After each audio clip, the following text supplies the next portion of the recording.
Bonjour Guy. Vous n'avez pas fait de changement par rapport à la semaine dernière.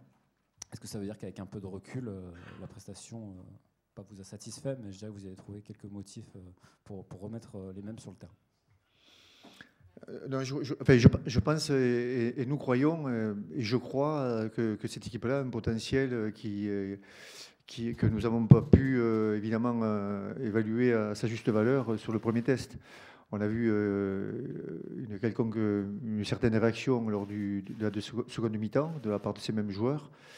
Mais je l'ai dit aussi, on n'allait pas jeter aux orties des joueurs qui jouaient pour certains pour la première fois, pour d'autres évidemment avec un peu plus d'expérience. Mais j'estime que cette équipe a le droit de se racheter sur cette prestation. Voilà. Donc entre ceux qui ont joué, on vient d'en parler à l'instant, mardi, qui ont joué et qui auraient dû jouer 5 jours après, mais qui ont quand même besoin de récupérer.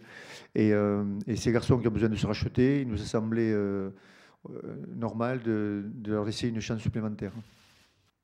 Bonjour Guy.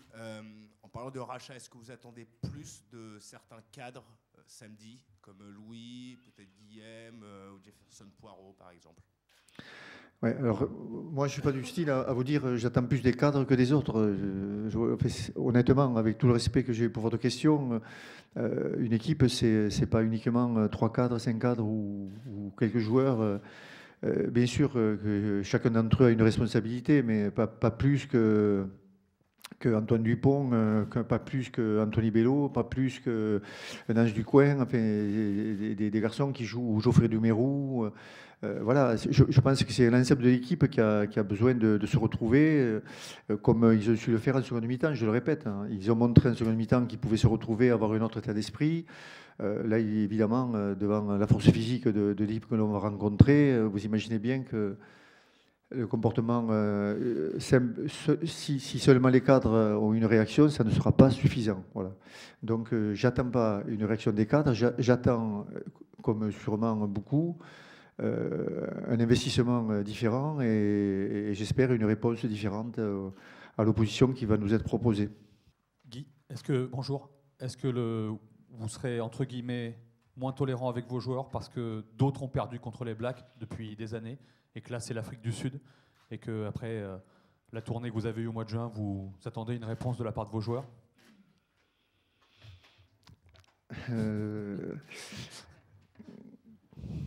Moi, je pense que la tolérance, elle est tributaire du niveau de jeu, que l'on ait gagné ou qu'on ait perdu. Il m'est arrivé pendant de nombreuses années d'être dur avec une équipe, et particulièrement quand elle gagne, parce qu'il y a toujours des choses à améliorer. Là, évidemment, quand on a eu ce genre de réponse, notamment contre les joueurs les meilleurs du monde, même si cette réponse n'a pas été à la hauteur de notre niveau à nous, hein, je pense que notre équipe est capable de mieux faire, c'est certain. Et je serai tolérant à partir du moment où on donne le meilleur. Et si on perd contre le plus fort, eh bien on fait un constat en disant voilà, on a perdu contre ces mecs qui sont plus forts que nous. On sait les Blacks techniquement sont plus forts que nous. On sait qu'on pouvait les mettre en difficulté, en danger par moment, d'une manière régulière, je ne sais pas, sûrement pas, mais de temps en temps. C'est ce que j'attends. C'est que l'Afrique du Sud nous a mis, je crois, 100 points en gros à 40 ou 50 sur les 3 tests au mois de juin. Effectivement, il y a ce match revanche qui se prépare après-demain, mais il y a aussi surtout un match revanche par rapport à nous-mêmes. Voilà ce que j'ai envie de dire. Il y a un match revanche par rapport à nous-mêmes, par rapport à ce qu'on attend de l'équipe de France. Déjà une prestation qui se rapproche de celle que nous avons vue mardi, puisque mardi, on est sorti du match perdant, mais avec quelque part, au fond de nous, un sentiment de progrès et surtout une fierté que nous n'avions pas samedi. Guy, l'Afrique du Sud a perdu lourdement sur le terrain en Irlande la semaine dernière, hors du terrain en quelque sorte aussi hier avec l'attribution de la Coupe du Monde 2023. Vous pensez que ça va peser samedi? Ben écoutez, si on regarde un peu d'histoire, on se rend compte que l'Afrique du Sud prend 57 points à 0, je crois, ou à 3 contre les Blacks pendant le Four Nations.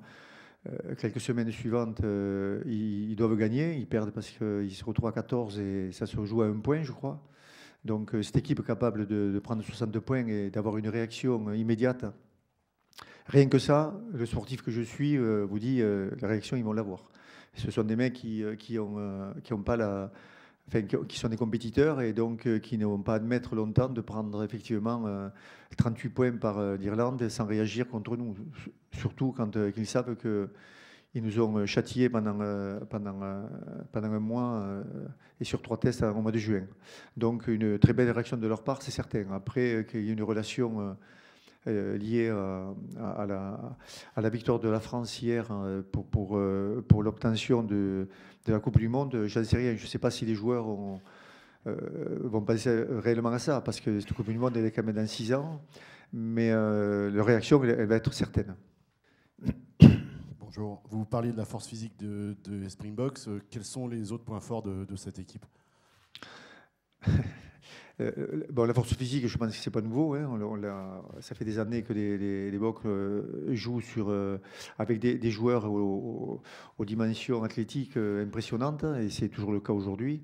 Mais ils ont rajouté à leur panel de force du dynamisme, avec une volonté effectivement d'écarter beaucoup plus souvent les ballons, du moins de jouer beaucoup plus souvent les ballons, mais toujours en se reposant sur une réelle volonté d'avancer partout, avancer en mêlée, avancer dans les rucks, avancer sur la ligne d'avantage, avancer quand on rentre dans l'intervalle.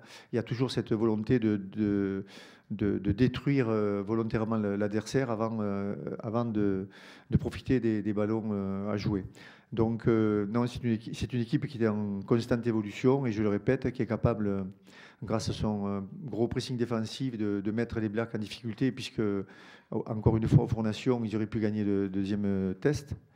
Mais il va falloir évidemment, de ce point de vue-là, répondre athlétiquement à leurs défis, parce que ça reste quand même leur chemin l'envie première qui est la leur, c'est de détruire l'adversaire. Le président de la fédération avait fixé un objectif de 3 victoires sur cette tournée. L'objectif s'est déjà éloigné puisqu'il y a eu les 2 défaites contre les Blacks. Est-ce qu'à titre personnel, vous avez l'impression de jouer beaucoup samedi soir? C'est-à-dire, on va essayer sur les 2 derniers matchs de gagner 3 matchs. Hein, donc, cette question me fait toujours rire. Elle revient régulièrement et je crois que c'est marrant. Hein. Je pense il faudrait lui poser à lui la question. Il faut arrêter de me la poser à moi. Là, on vient de jouer 2 fois les All Blacks, qui sont les joueurs les meilleurs du monde. Et je crois que si vous n'avez pas encore compris, je vais vous le redire. Donc, au-delà du fait de jouer les meilleurs du monde, c'est surtout notre comportement qui m'intéresse et notre progression. Après, effectivement, je sais faire des additions. De 1 plus 1, ça fait 2. Et donc, une défaite plus 1, ça fait 2, effectivement. Il reste que 2 matchs. Alors, effectivement, pour gagner 3 matchs, pour vous suivre, alors qu'il en reste 2... Ça va être compliqué, mais bon, de manière plus sympathique, je vous dirais qu'on a gagné la première mi-temps à mardi soir en menant 14-15, et on a gagné la seconde samedi soir. C'est pas mal déjà.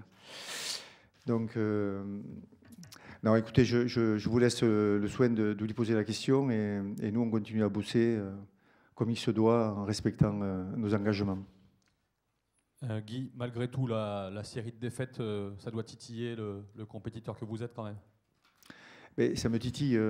Toi qui me connais un peu, effectivement, je n'étais pas habitué comme ça à ça pendant 40 ans au Stade Toulousain, mais je ne connaissais pas non plus le niveau mondial. Là, j'y suis. Quand on joue effectivement 3 fois les Springboks chez eux en juin et 2 fois les Blacks en suivant, et que par exemple en juin on laisse tous les joueurs finalistes fatigués à la maison pour qu'ils récupèrent et pour pouvoir en profiter au mois de novembre, et qu'au mois de novembre on se retrouve sans ces joueurs parce qu'ils sont tous blessés, c'est vrai que ça rajoute un petit peu de difficulté au fait déjà de rencontrer les meilleurs du monde. Donc oui, ça me titille, mais voilà, le calendrier est comme il est. J'ai lu récemment que l'Angleterre ne rencontrait jamais les Blacks, ou sinon tous les 4 ans. Nous, on va les rencontrer 5 fois dans la même année, puisqu'on va aller se déplacer au mois de juin chez eux. Donc après, vous ferez des comptes. Ce qui est certain, c'est que il fallait vite que je comprenne que l'intérêt, c'est de progresser en fonction des moments, des absences, des présences, de la naissance de certains joueurs qui sont en train d'éclore actuellement. Et puis, si on a le temps de travailler, on continuera à y croire. Ce qui est certain, c'est qu'on a vu que la France, d'un match à l'autre, d'un samedi à un mardi, avait un visage qui pouvait être intéressant, différent. On y sent des progrès quelquefois, et je pense qu'il va falloir s'y habituer aussi. Guy, je change un peu de sujet. Ta réaction, ton opinion sur justement la victoire hier pour l'organisation de la Coupe du Monde 2023 ? Ma réaction, elle est comme tout bon français, parce que ça fait quand même pas mal de temps que je suis français et que je m'occupe du rugby aussi. Avoir une Coupe du Monde sur notre terrain, franchement, c'est fabuleux pour ceux qui vont y participer. C'est quelque chose de voilà, il faut réaliser que l'événement en soi.